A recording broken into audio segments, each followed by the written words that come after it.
భగవద్గీత 18 అధ్యాయములు 700 శ్లోకముల తాత్పర్యమే ఈ సంపూర్ణ భగవద్గీత.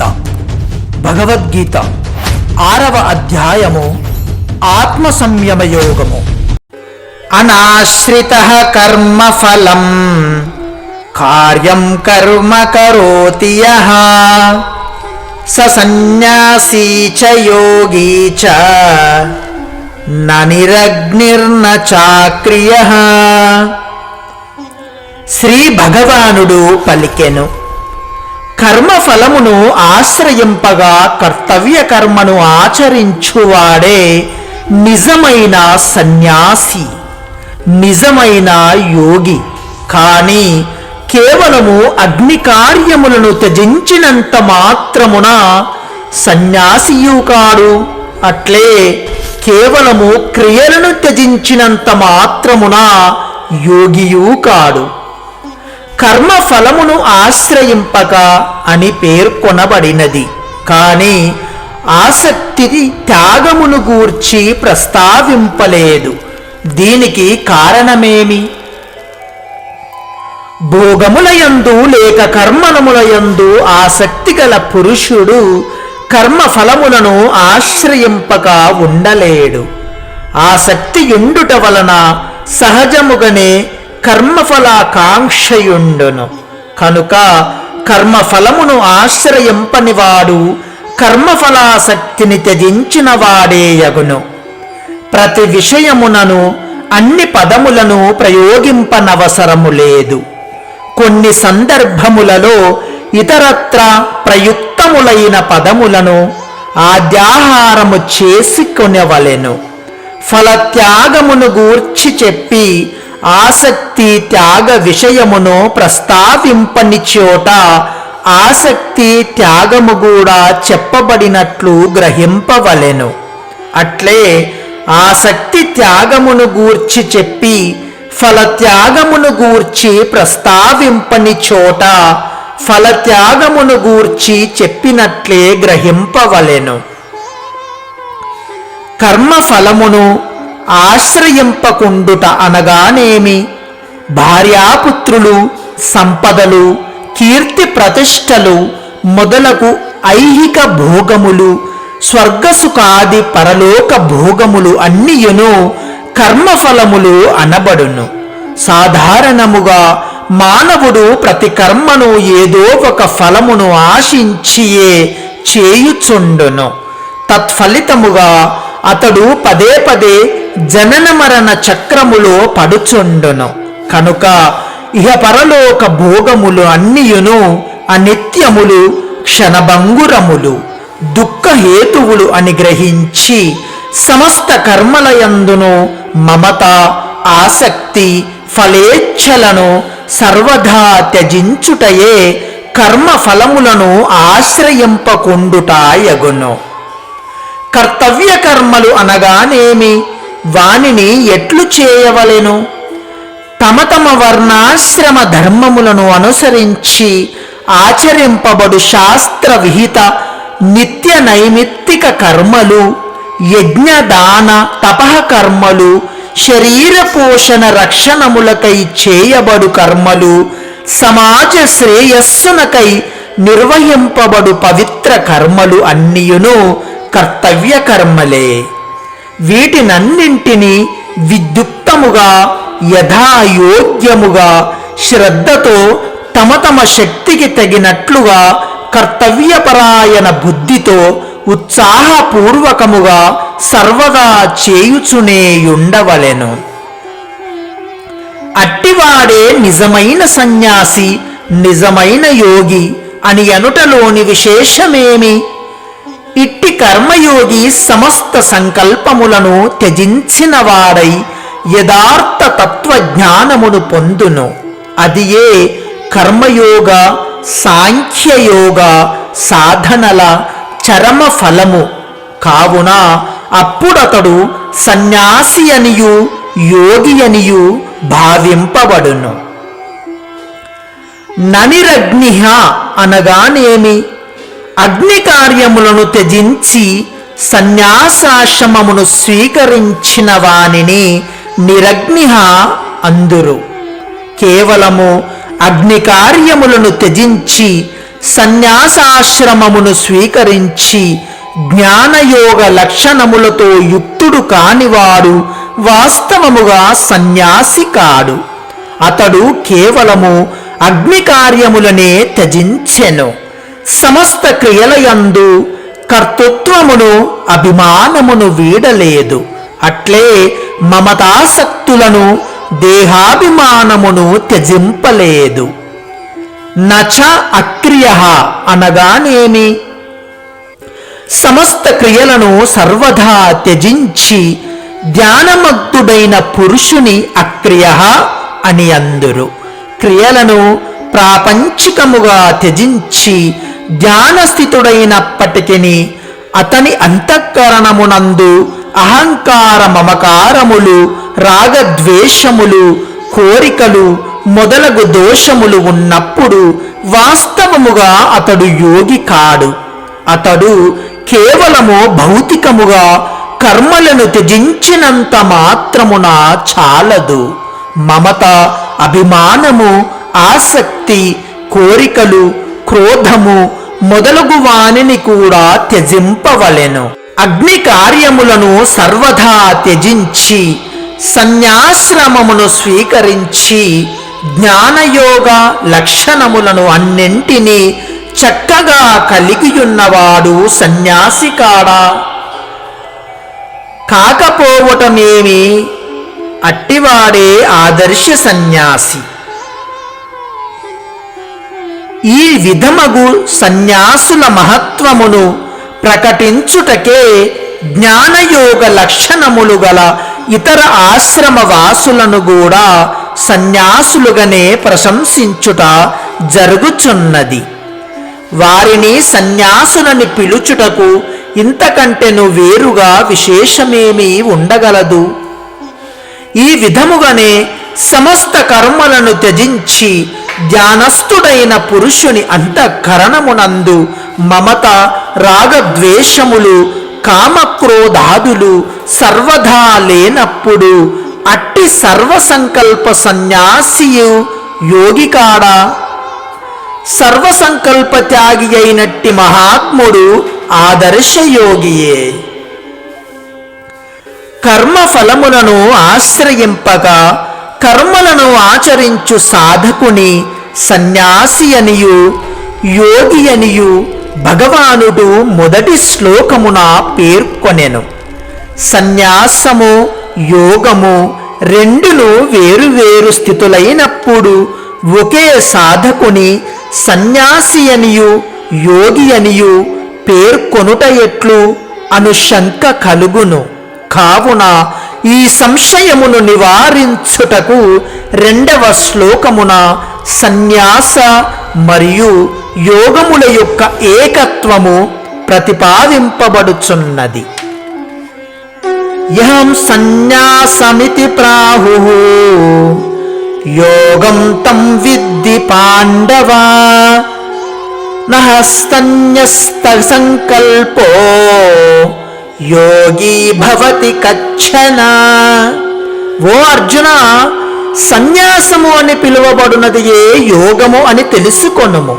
ఏలనన సంకల్ప త్యాగము చేయని వాడెవ్వడును యోగి కాలేడు. సన్యాసమను దానిని యోగమనియు తెలుసుకొనుము అని అనుటలోని ఆంతర్యమేమి? సన్యాసమనగా శరీరము, ఇంద్రియములు, మనస్సు ద్వారా జరుగు క్రియలన్నింటి యందును కర్తృత్వమును వదిలి కేవలము పరమాత్మయందే అభిన్న భావముతో స్థితుడగుటయే. ఇది ఏ సాంఖ్యయోగము యొక్క పరాకాష్ఠ. మమత, ఆసక్తి, కోరికలను త్యజించుట వలన కలుగు కర్మయోగము యొక్క పరాకాష్ఠ రూపమైన నైష్కర్మ్య సిద్ధినే యోగము అందురు. రెండింటి అందును సర్వదా సంకల్పరాహిత్యము ఉండును. సాంఖ్యయోగియు కర్మయోగియు పరబ్రహ్మ పరమాత్మనే పొందుదురు. ఈ విధముగా రెండింటి యందు సమస్త సంకల్పముల త్యాగము కలదు. రెండింటి ఫలము కూడా ఒక్కటియే. అందువలన సన్యాసమునే యోగమనియు తెలియుము అని చెప్పుట జరిగినది. సంకల్పము అనగానేమి, దానిని సన్యసించుట అనగానేమి? మమత రాగద్వేషములు కలిగియుండి ప్రాపంచిక విషయములను గూర్చి చింతన చేయు అగ్ని కార్యములను సర్వదా త్యజించి సన్యాశ్రమమును స్వీకరించి జ్ఞానయోగ లక్షణములను అన్నింటినీ చక్కగా కలిగియున్నవాడు సన్యాసి కాడా? కాకపోవటమేమి, అట్టివాడే ఆదర్శ సన్యాసి. ఈ విధమగు సన్యాసుల మహత్వమును ప్రకటించుటకే జ్ఞానయోగ లక్షణములు గల ఇతర ఆశ్రమ వాసులను కూడా సన్యాసులుగానే ప్రశంసించుట జరుగుచున్నది. వారిని సన్యాసులని పిలుచుటకు ఇంతకంటెను వేరుగా విశేషమేమీ ఉండగలదు. ఈ విధముగానే సమస్త కర్మలను త్యజించి ధ్యానస్థుడైన పురుషుని అంతఃకరణమునందు మమత రాగద్వేషములు కామక్రోధాదులు సర్వదా లేనప్పుడు అట్టి సర్వసంకల్ప సన్యాసియు యోగి కాడా? సర్వసంకల్ప త్యాగి అయినట్టి మహాత్ముడు ఆదర్శయోగియే. కర్మఫలములను ఆశ్రయింపక కర్మలను ఆచరించు సాధకుని సన్యాసి అనియు యోగి అనియు భగవానుడు మొదటి శ్లోకమున పేర్కొనెను. సన్యాసము యోగము రెండును వేరువేరు స్థితులైనప్పుడు ఒకే సాధకుని సన్యాసి అనియు యోగి అనియు పేర్కొనుట ఎట్లు అను శంక కలుగును. కావున ఈ సంశయమును నివారించుటకు రెండవ శ్లోకమున సన్యాస మరియు యోగముల యొక్క ఏకత్వము ప్రతిపాదింపబడుచున్నది. యహం సన్యాసమితి ప్రాహుః యోగం తం విద్ధి పాండవ నహస్తన్యస్త సంకల్పో యోగి భవతి కచ్చన. ఓ అర్జున, సన్యాసము అని పిలువబడినది ఏ యోగము అని తెలుసుకొనుము. ఏలననా సంకల్ప త్యాగము చేయని వాడెవ్వడును యోగి కాలేడు. సన్యాసమను దానిని యోగమనియు తెలుసుకొనుము అని అనుటలోని ఆంతర్యమేమి? సన్యాసమనగా శరీరము, ఇంద్రియములు, మనస్సు ద్వారా జరుగు క్రియలన్నింటి యందును కర్తృత్వమును వదిలి కేవలము పరమాత్మయందే అభిన్న భావముతో స్థితుడగుటయే. ఇది ఏ సాంఖ్యయోగము యొక్క పరాకాష్ఠ. మమత, ఆసక్తి, కోరికలను త్యజించుట వలన కలుగు కర్మయోగము యొక్క పరాకాష్ఠ రూపమైన నైష్కర్మ్య సిద్ధినే యోగము అందురు. రెండింటి అందును సర్వదా సంకల్పరాహిత్యము ఉండును. సాంఖ్యయోగియు కర్మయోగియు పరబ్రహ్మ పరమాత్మనే పొందుదురు. ఈ విధముగా రెండింటి యందు సమస్త సంకల్పముల త్యాగము కలదు. రెండింటి ఫలము కూడా ఒక్కటియే. అందువలన సన్యాసమునే యోగమనియు తెలియుము అని చెప్పుట జరిగినది. సంకల్పము అనగానేమి, దానిని సన్యసించుట అనగానేమి?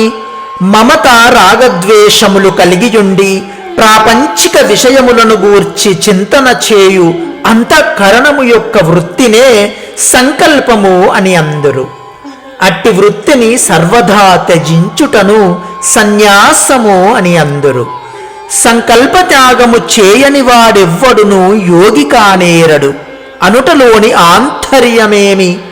సంకల్పములను సంపూర్ణముగా త్యజింపనిదే చిత్తము పరమాత్మయందు పూర్తిగా లగ్నము కానేరదు.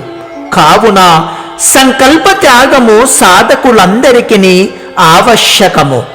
కొందరు సాధకులు ఏకాంత ప్రదేశమునందు ఆసన ప్రాణాయామాదుల ద్వారా పరమాత్మ ధ్యానమును అభ్యసింతురు.